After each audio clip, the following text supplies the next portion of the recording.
Hablaremos hoy de Richard Burton, uno de los traductores de Las Mil y Una Noches.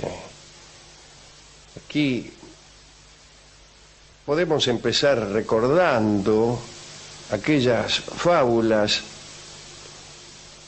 recogidas en Alejandría, que al principio eran habladas, que parece que venían de la India, que pasaron por Persia, por el Asia Menor, y que llegaron al Cairo. Estas fábulas fueron compiladas en algún momento y de allí nació un libro que se llama en árabe Kitab Alif Laila wa Laila, o sea, el libro de las Mil y Una Noches. Ya el título señala un carácter infinito. En inglés suele decirse forever and a day, un año y un día. La tradición de agregar un día a una medida significa que eso no termina. Se dice que en Alejandría unos hombres llamados confabulatori nocturni contaban cuentos en las esquinas y que de allí fueron sacados, pero como he dicho antes, venían tal vez de la India, atravesando fronteras y fronteras estos relatos. En Trieste, en 1872, el cónsul inglés, el capitán Richard Francis Burton, emprendió la traducción de Las Mil y Una Noches. Desde luego trataba de aniquilar a los traductores anteriores, como Edward Lane, como Jean-Antoine Galland, que tenía el francés, ¿no? Había hecho una traducción donde parece que tenía un asesor maronita y este asesor había considerado escaso el material, entonces le había agregado capítulos que en Las Mil y Una Noches no estaban, ¿no? Como por ejemplo Ali Baba y los 40 ladrones. Burton era un hombre muy interesante. Hablaba muchísimos idiomas. En realidad, según dice Borges, soñaba en 17 idiomas y dominaba 35, otros hablan de 40, para lo cual habría que sumar algunos dialectos, etcétera, ¿no?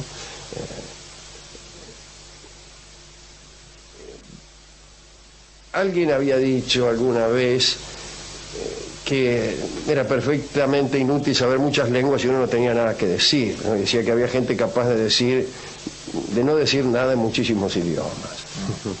Burton sí tenía cosas que decir. Su obra comprende 32 volúmenes. Goa y las montañas azules, cito algunos para que vean qué variedad de temas y de asuntos, ¿no? Sistema de ejercitación en bayoneta, relato de una peregrina en Medina, regiones lacustres de África ecuatorial, exploración de las mesetas del Brasil, un hermafrodita en las islas de Cabo Verde, cartas desde los campos de batalla del Paraguay. Este libro yo he tenido la ocasión de leerlo. Borges lo menciona en su artículo sobre Burton, pero me parece que él no lo leyó, porque si lo hubiera leído le hubieran llamado a la atención y le hubieran gustado muchísimo algunos buenos denuestos de Burton contra Rosas y algunos elogios de Sarmiento que hace Burton. Le hubiera encantado a Borges. Sí. A Borges eso le hubiera gustado mucho. Yo recuerdo también unas ponderaciones. Es un libro que está bastante en contra de la causa de Buenos Aires. Habla bien de la mujer de Montevideo, dice que son muy bellas las montevideanas, pero básicamente es un libro contrario a Rosas. Bien, también hay un libro que se llama Recopilación de epigramas inspirados por Príapo, así que ese no lo conseguí nunca, así no lo hubiera leído. Se cuentan muchas hazañas del capitán Burton, más allá de las traducciones y de los libros que escribió. Parece que, disfrazado de afgán, peregrinó a las ciudades santas de Arabia, estuvo en la Meca, y usted sabe que en aquellos años había nacido, creo, Burton allá por 1818, el que iba a la Meca en aquellos años, 1850 y tanto, era boleta si no era musulmán. Entonces, no era cuestión de una cosa turística. Besó el aerolito de la Cava, esa legendaria piedra, ¿no? Bajo hábitos de derviche, ejerció la medicina en el Cairo, junto con la prestidigitación y la magia que iban juntas en aquel entonces en aquella ciudad. Pero en 1858 emprendió la más célebre de sus expediciones, que fue la búsqueda de las fuentes del Nilo. Hasta esto ya se había hecho expulsar de Oxford, fue teniente del ejército en Bombay, y en Bombay, en la India, había aprendido todas las artes del espionaje. Allí parece que aprendió a disfrazarse y básicamente muchas de las costumbres del Islam. Pero la búsqueda de las fuentes del Nilo, que eran desconocidas en aquel entonces, fue su hazaña exploratoria más grande, ¿no? Salió de Zanzíbar con una gran comitiva, con 30 asnos, señala la prolijidad del informe, y tenía un ayudante, un socio en aquella expedición, que se llamaba John Speke. Andaban sin mapas y anduvieron por todas partes. No sabían dónde estaba la fuente del Nilo. Sabían que estaban más o menos en el medio del África. Y andaban por ahí, ¿no? Padecieron muchísimo. Al tal John Speke se le metió una sanguijuela en la oreja cuando andaban por ahí y que le perforó el tímpano. A él le agarró la viruela. Anduvieron por lugares absolutamente inhóspitos. Llegaron a la ciudad de Casé, que estaba donde Judas perdió el poncho, y desde allí les anoticiaron que había un lago muy grande que le llamaban el mar de Ujiji. Llegaron a ese lago, parecía un mar verdaderamente, rodeado de montañas, y creyeron que allí estaban las fuentes del Nilo. Hoy se llama lago Tanganyika, ese lugar, el mar de Ujiji, ¿no? Pero vieron que salía un río de ahí y dijeron, chao, este es el río Nilo, o un río que forma parte de ese sistema que, como bien sabemos, va a parar al mar Mediterráneo, el gran delta, y que pasa creando el Egipto, como había dicho Heródoto. Pero el río que salía de ese lago resultó ser que no se iba del lago, sino que llegaba. Fueron al río, vieron que las aguas de ese río desembocaban en el lago, se vertían en el lago, no salían de allí. Entonces dijeron, bueno, estas no deben ser la fuente del Nilo. Es una consideración que uno la hace fácilmente aquí, sentado en este salón de actos. Decir, bueno, estas no son la fuente del Nilo, pero decirlo después de haber peregrinado durante años, que se te haya perforado la oreja por una sanguijuela que se te metió, bueno, ya es melancólico. Entonces, por ahí hablaron con un tipo, y el tipo le dijo que a 16 días de camino había otro lago todavía más grande que ese, y que se llenaba.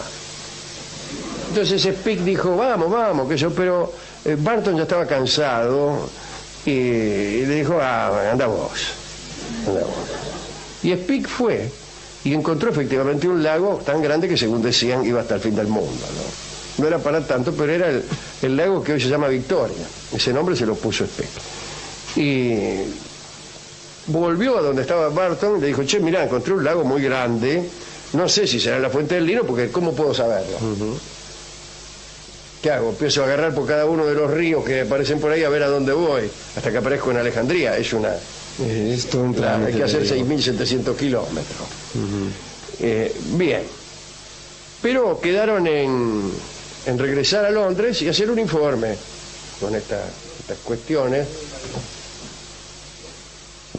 Para que estamos... Disculpen si lo molesto, Pelayo, con el programa. Bueno. Se podía esperar, ¿no? Bueno, listo, estamos esperando a un señor, ¿eh? Bueno, ahora continuamos con el programa. Resolvieron volver a Londres para dar un informe a la sociedad académica que los había bancado en ese momento. Pero Barton le dice, bueno, anda vos, dice, que yo después te alcanzo.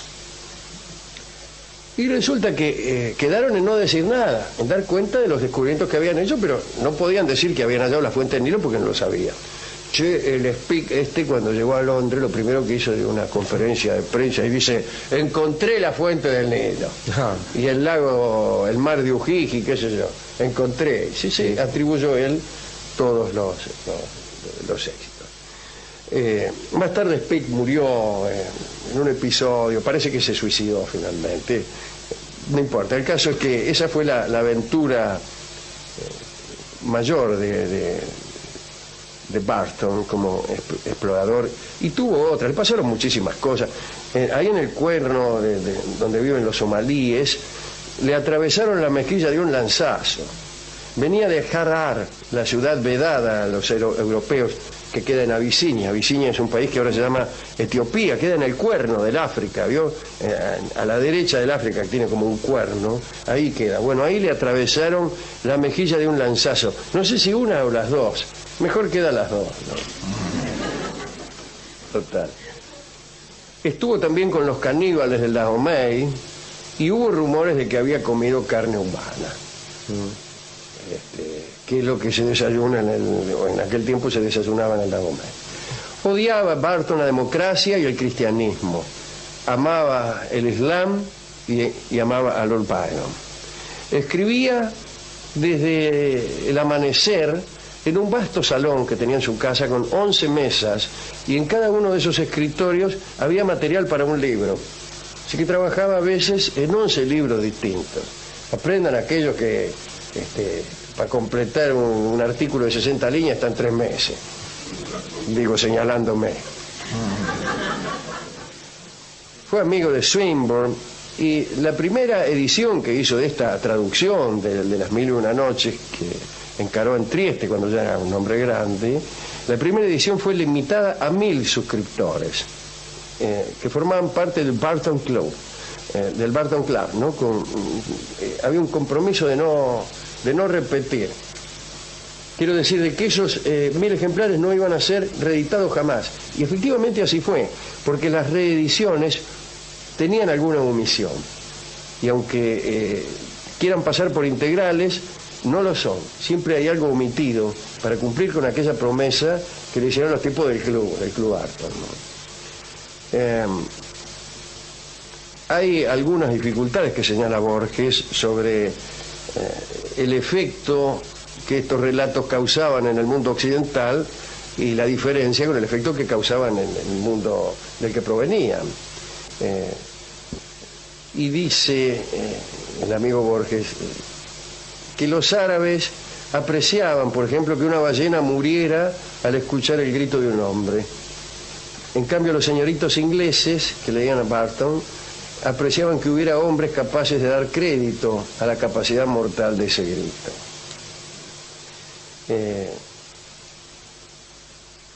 Es probable que los árabes pensaran que era verdad, que aquello era verdad. Y en verdad nadie requiere de la verdad que sea verosímil, o incluso que sea entretenida. Es la verdad, ¿no?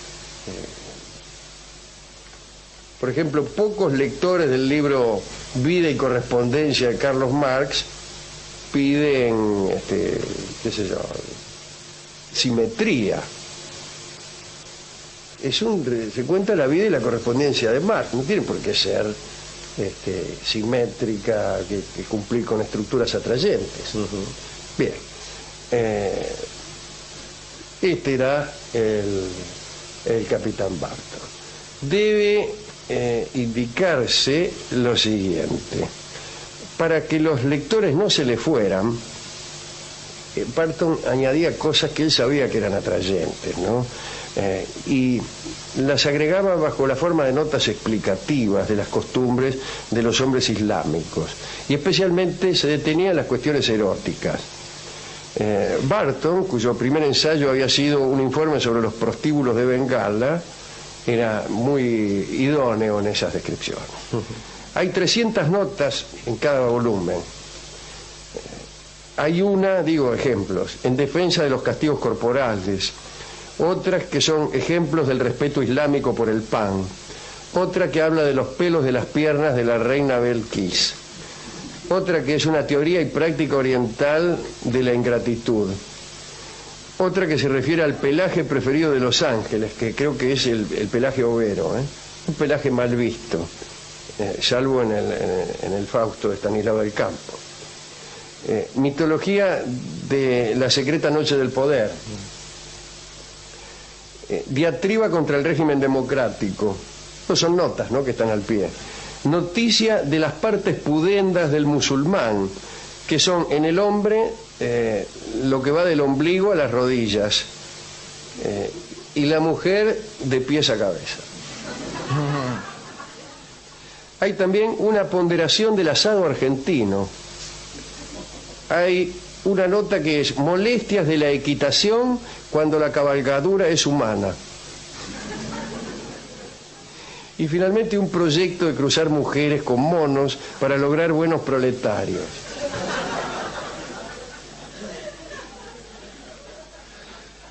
Ese era el capitán Richard Barton, probablemente el mejor de los traductores de Las Noches. ¿A quién quiere dedicar esta charla, esta breve reseña de su vida? A Sherezade, Alejandro. Claro, a Sherezade, aquella que... Con inteligencia y belleza. Claro, y con habilidad narrativa, y que sirvió también como inspiración o como ayuda para el último libro que yo he escrito, que también tiene un personaje que es una especie de Sherezade, que también está obligado a relatos periódicos, ¿no? Borges señala al respecto que el libro es infinito por muchas razones, y da una que es muy graciosa. Saben cómo es el asunto, ¿no? Hay una dama, hay un rey que acostumbra matar a sus amadas cada noche. Todas las noches se acuesta con una dama y al amanecer la mata. Hasta que da con Scheherazade, que resuelve empezar a contarle relatos al rey, a interrumpirlos cuando llega el alba, prometiendo continuarlos la noche siguiente. Entonces el rey, curioso, va prolongando la vida de Sherezade, y todas las noches hay un relato distinto. En la noche 667, creo que es, Sherezade le cuenta al rey la historia de ella misma, la propia historia de una mujer que relata un cuento por noche. Supongo que si ese relato fuera consistente, en algún punto llegaría a la noche 667 y el relato sería este. Al llegar a la noche 667, Scheherazade le contó un relato que era este. Había una vez un rey que se acostaba cada noche con una dama y la mataba al alba, etc. Y esto sería circular. Es decir, esto haría que el libro fuera absolutamente infinito. Bien. ¿Con qué canción vamos a amueblar esta pequeña recordación de Barton y de Las Noches? Y yo calculo que Sol Tropical no está mal, toda vez que nos imaginamos a Barton en distintos paisajes, pero predomina un solazo. Predomina el solazo, como suele ocurrir en los desiertos. Se lo imagina uno descubriendo aquel lago Victoria. No, el lago Victoria lo descubrió Speke. El mar de Ujiji, y ¿cómo se lo imagina? Un día de un sol tremendo. Dicen que atravesaron un desierto que tenía unas piedras tan enojosas que en una jornada se le hicieron añicos las botas, que tuvieron que seguir en pata. Todo eso necesita de un sol tropical para mayor dramatismo. Así que Sol Tropical es la canción que escucharemos en la clásica versión de su autor, Carlos Gardel, que debe haber estado pensando seguramente las 1001 noches cuando la compuso.